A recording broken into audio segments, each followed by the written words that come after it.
Our story begins a very long time ago, over 1,000 years in the past. Imagine a land of vast forests, wide rivers, and scattered Slavic tribes. These tribes often fought with each other. They needed a strong leader to bring peace and order. So according to the old stories, they looked for help. They sent a message across the sea to a group of powerful Norsemen, whom they called the Varangians or Vikings. The message was a simple plea. Our land is great and rich, they said, but there is no order in it. Come to rule and reign over us. It was a remarkable invitation, one that would change the course of history for this entire region. The man who answered this call was a Viking chieftain named Rurik. In the year 862, he and his two brothers arrived with their followers. They settled in the town of Novgorod, a bustling trading post on the river routes. Rurik became the prince, the ruler who would establish a new dynasty. This event is often seen as the very beginning of the Russian state. It was not a conquest in the usual sense, but more like a job offer that was accepted. Rurik brought with him the Viking way of organizing and leading, which was just what the Slavic tribes had been looking for, to unite them under a single powerful authority. Now you might be wondering where the name Russia comes from. It comes from the people Rurik brought with him. These Vikings were known as the Rus. So, the land they came to rule became known as the land of the Rus. Over time, this name evolved into Russia.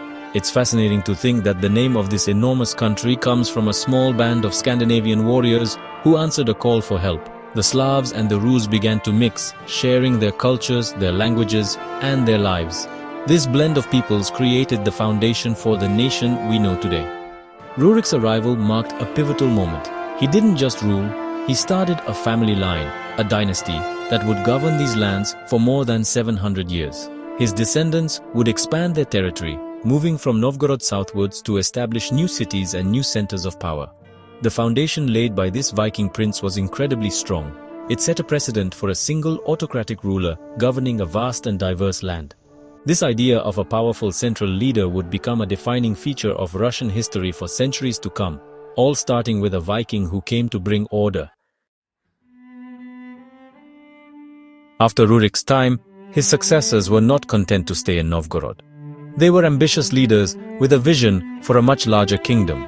Rurik's kinsman, Oleg, who took over after his death, had his eyes on a prize to the south, the city of Kiev. In 882, Oleg captured Kiev, a city perfectly located on the Dnieper River. This river was a superhighway for trade, connecting Scandinavia in the north with the rich and powerful Byzantine Empire in the south. Oleg declared Kiev the mother of all Rus cities, and it became the new capital of their growing state, known as Kievan Rus. Life in Kievan Rus was a vibrant mix of cultures. The Slavic people continued their farming traditions, while the Rus rulers focused on trade and warfare. They sailed their longships down the rivers, carrying goods like fur, honey, and wax to the grand city of Constantinople, the heart of the Byzantine Empire. In return, they brought back silks, spices, and most importantly, new ideas.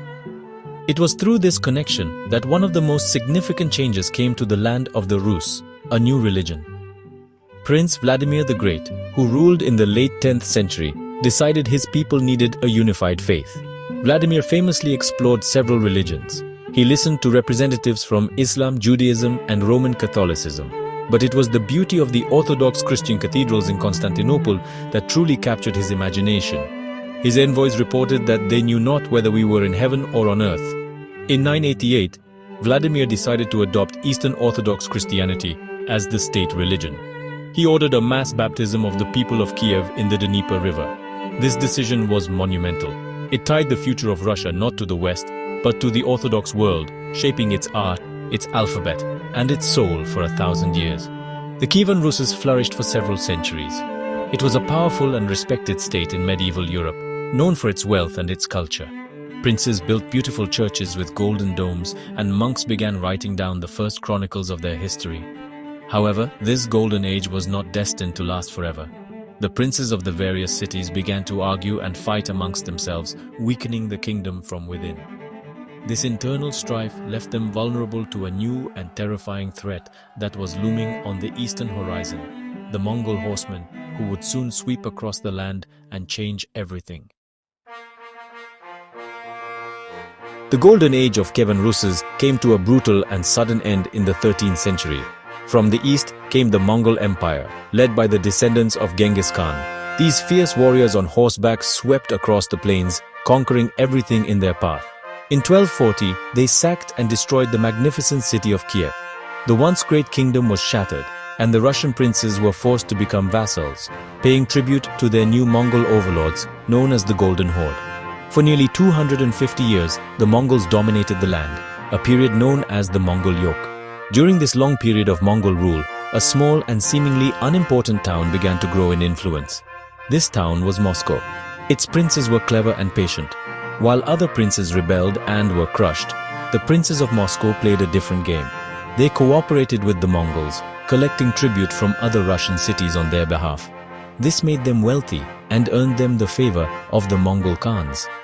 They used this position to their advantage, gradually buying up land and expanding their territory, all while quietly building their own power base. The princes of Moscow also made a very smart religious move.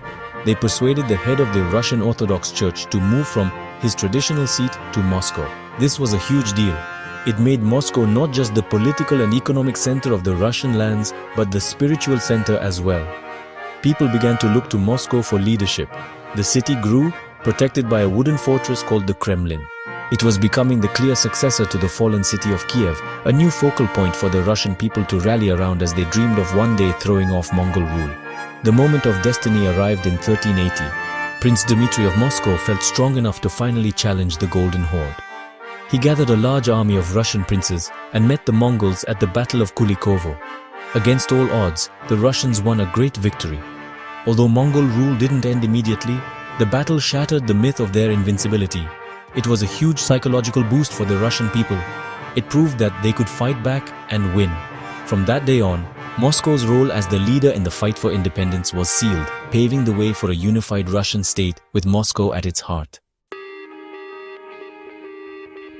By the 16th century, the princes of Moscow had grown so powerful that they were ready to take a new title. The man who did this was Ivan IV, better known to history as Ivan the Terrible. In 1547, he was crowned not as a grand prince, but as the first Tsar of all the Russias. The word Tsar comes from the Roman title Caesar, and by using it, Ivan was making a bold statement. He was saying that he was the absolute ruler of a new and powerful empire, an heir to the Roman and Byzantine traditions. This was the official birth of the Russian Tsardom. Ivan's early reign was actually quite positive.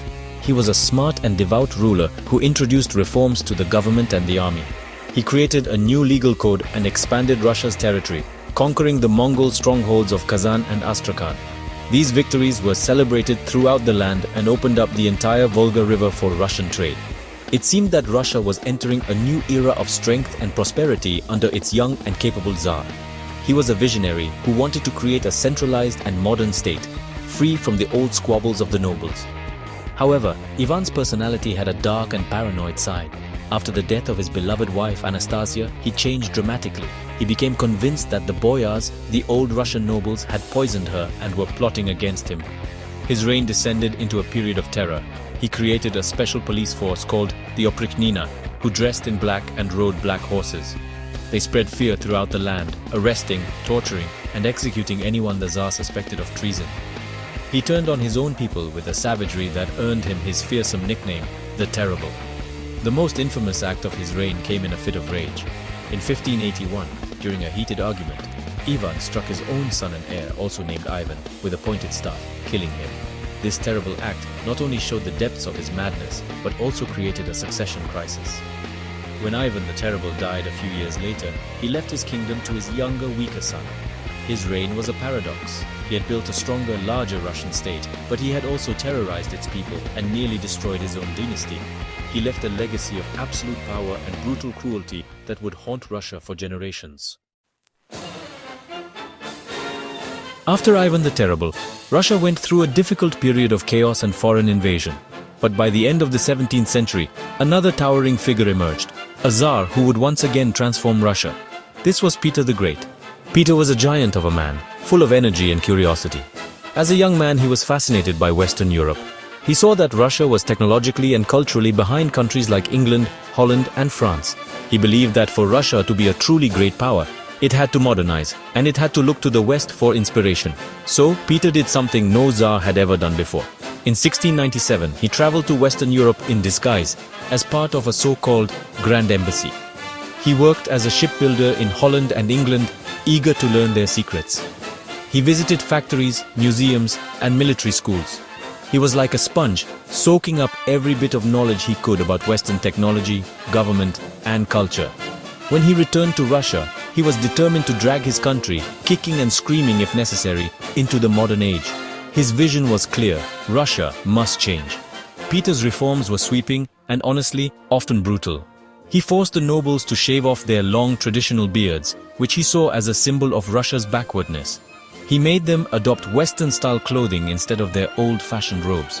He reformed the army, building a modern navy from scratch. He simplified the Russian alphabet and started the country's first newspaper. He even changed the calendar to align with the rest of Europe. These changes were a massive culture shock for many Russians, but Peter was relentless. He believed these reforms were essential for Russia's survival and greatness. Peter's most ambitious project was the construction of a new capital city. He wanted a window to the west, a port city that would connect Russia directly to Europe. He chose a swampy, desolate piece of land on the Baltic coast that he had just conquered from Sweden. Here, he built St. Petersburg. The work was incredibly hard, and tens of thousands of serfs died building it. But Peter succeeded. In 1712, he moved the capital from old traditional Moscow to his new modern European-style city. Peter the Great had fundamentally reshaped Russia, turning it into a major European power, but at a tremendous human cost. While Tsars like Peter the Great were building empires and grand cities, what was life like for the vast majority of the Russian people?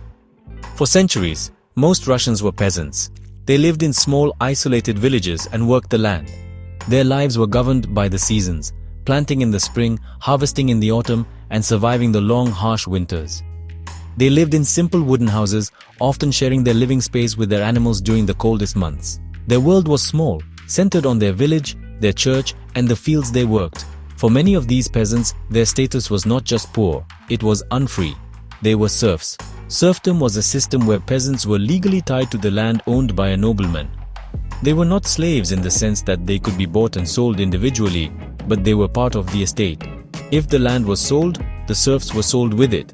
They needed their lord's permission to leave the village, to get married, or to learn a trade. They had to work on the lord's land for several days a week without pay, and also had to give him a portion of what they grew on their own small plots. This system created a huge gap between the wealthy, landowning nobility and the impoverished serf population. The nobles, especially after Peter the Great's reforms, often spoke French, wore Western clothes, and lived lives of leisure and culture in St. Petersburg or on their country estates. The serfs, meanwhile, lived in poverty, with little hope of improving their situation. They were often treated harshly by their masters, who had immense power over their lives. This deep social divide was a fundamental weakness in the Russian Empire, creating resentment that simmered beneath the surface. Despite the hardships, peasant culture was rich with tradition. They had their own folk songs, stories, and religious customs. The village community, known as the Mir, was very important. It managed the land and provided a sense of solidarity and support. But the desire for freedom was always present. Throughout Russian history, there were peasant uprisings and rebellions, often brutally suppressed by the Tsar's army. The dream of owning their own land and being free was a powerful one that would fuel the revolutionary feelings that were to come in the future. Following Peter the Great, another powerful ruler took the throne who would also be called the Great. This was Catherine the Great, who reigned in the second half of the 18th century. Catherine was actually a German princess who came to Russia to marry the heir to the throne. She was intelligent and ambitious, and when her husband, the unpopular Tsar Peter III, proved to be a weak ruler, she conspired with the army to overthrow him and seize power for herself in 1762. She presented herself as a true successor to Peter the Great, dedicated to strengthening the Russian Empire. Catherine's reign is often called Russia's Golden Age.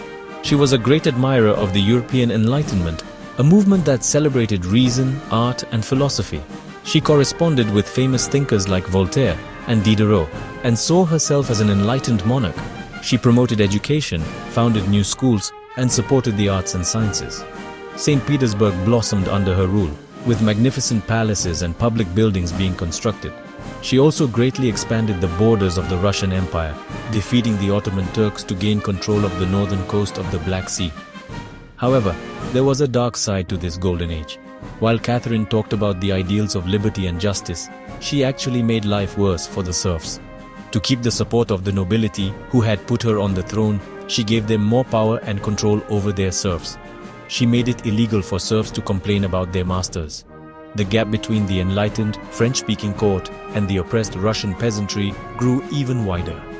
This contradiction between her enlightened words and her harsh policies was a central feature of her reign.